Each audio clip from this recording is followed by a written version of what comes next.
জয় হিন্দ বন্ধুরা, আমার রান্নাঘরে তোমাদের সবাইকে স্বাগত জানাই। তো আমি এখন করব মরিচের ঝোল। মরিচের ঝোলের মধ্যে এখানে লঙ্কা তো থাকবেই, কাঁচা লঙ্কা থাকবে বেশ অনেক কটা, যেহেতু মরিচ নাম মরিচের ঝোল। তো এখানে নিয়েছি আমি এরকমভাবে আলু, তার সঙ্গে নিয়েছি মিষ্টি কুমড়া, তার সাথে নিয়েছি এটা মিষ্টি কুমড়ার ডগা। এটা মিষ্টি কুমড়ার ডগা পাতা সব একসাথে নিয়েছি। আর এখানে আছে বিনস, ইচ্ছা করলে তোমরা আরও অন্য সবজি দিতে পারো, তবে বেশি সবজি ভালো লাগে না এটাতে, তো এটাতে আমি কম সবজি দিয়ে করছি। তো এখন আমি এখানে কড়াই আমার গরম হয়ে গেছে অলরেডি, আগে বসিয়ে দিয়েছিলাম। তো আমি এখানে কড়াইতে আমি তেল দিয়ে দেবো। এখানে বেশি তেলের প্রয়োজন হয় না, অল্প একটু তেলের মধ্যেই রান্নাটা হয়ে যায়। খুব টেস্ট হয় এই রান্নাটা, খেতেও খুব ভালো লাগে, একটু ঝোল ঝোল থাকে, খেতেও খুব ভালো লাগে। মানে নিয়ে খেতে বসলে মনে হয় পুরো ভাতটাই খেয়ে নিই এটা দিয়ে, এরকম টেস্ট হয় এটা। কিন্তু একদম সামান্য পরিমাণে মশলাপাতি লাগে, একদমই কিছুই লাগে না।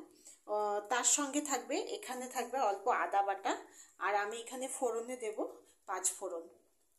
তো চলো, তেলটা গরম হচ্ছে, তেলটা গরম হতে হতে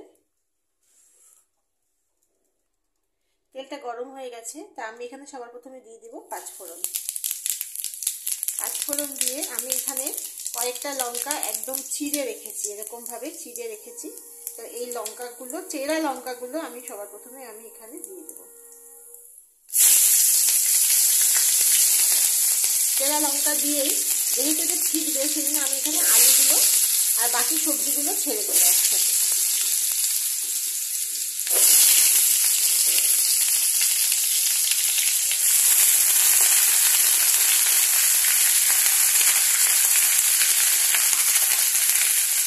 সবজিগুলো আমার সব ছাড়া হয়ে গেছে।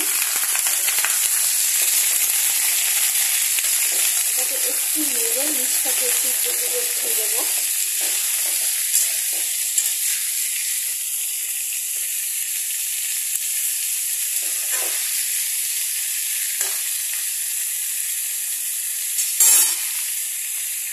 এখন আমি দিয়ে দেবো এটার মধ্যে উপর দিয়ে আমি লবণ।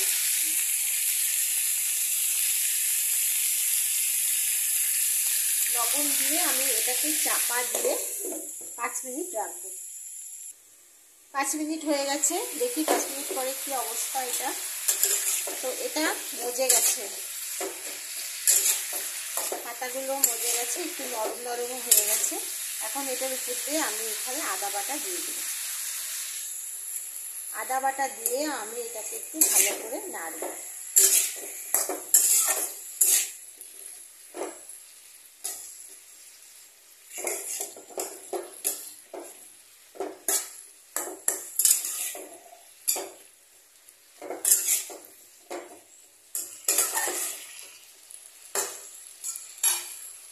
এখন আমি এর মধ্যে দিয়ে দেব চিনি। এটা একটু মিষ্টি মিষ্টি খেতে ভালো লাগে, আমরা একটু মিষ্টি বেশি খাই, বিশেষ করে নিরামিষ রান্নাতে। তো সেই জন্য আমি একটু মিষ্টিটা একটু বেশি দিলাম, একটু মিষ্টিটা না হলে খেতে ঠিক ভালো লাগে না এটা।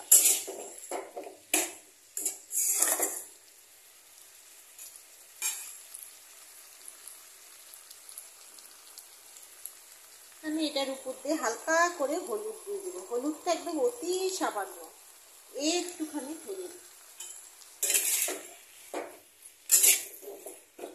এটা একটু ফ্যাকাশে টাইপের ঝোলটা হবে, ঝোল ঝোল হবে, দেখতে একটু ফ্যাকাশে টাইপ হবে। হয়ে গেছে, এখন আমি এটার মধ্যে জল দিয়ে দেবো। এটা একটু যেহেতু ঝোল ঝোল করবো, সেই জন্য জলটাকে একটু বেশি পরিমাণে দেব।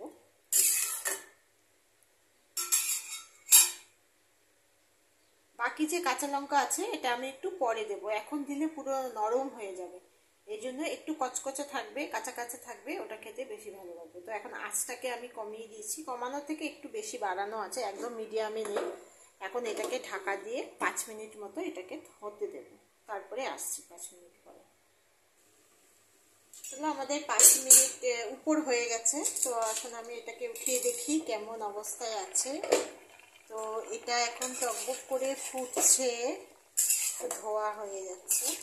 ঝোলটা আমি এরকমই ঝোলটা রাখবো, ঝোলটা খেতে এরকম ঝোলটা খেতেই বেশি ভালো লাগবে।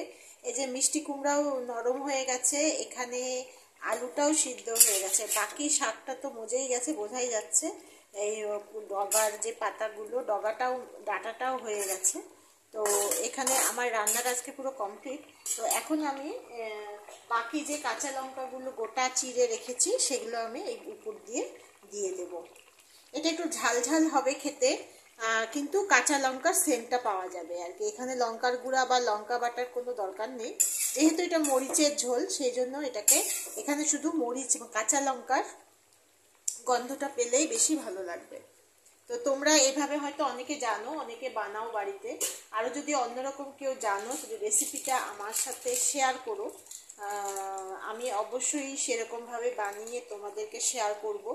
তো আমার এই রেসিপিটা যদি তোমাদের ভালো লেগে থাকে তাহলে লাইক শেয়ার আর সাবস্ক্রাইব করে দিও প্লিজ প্লিজ প্লিজ। আর তোমরা সবাই ভালো থেকো। তো আজকে এই পর্যন্ত।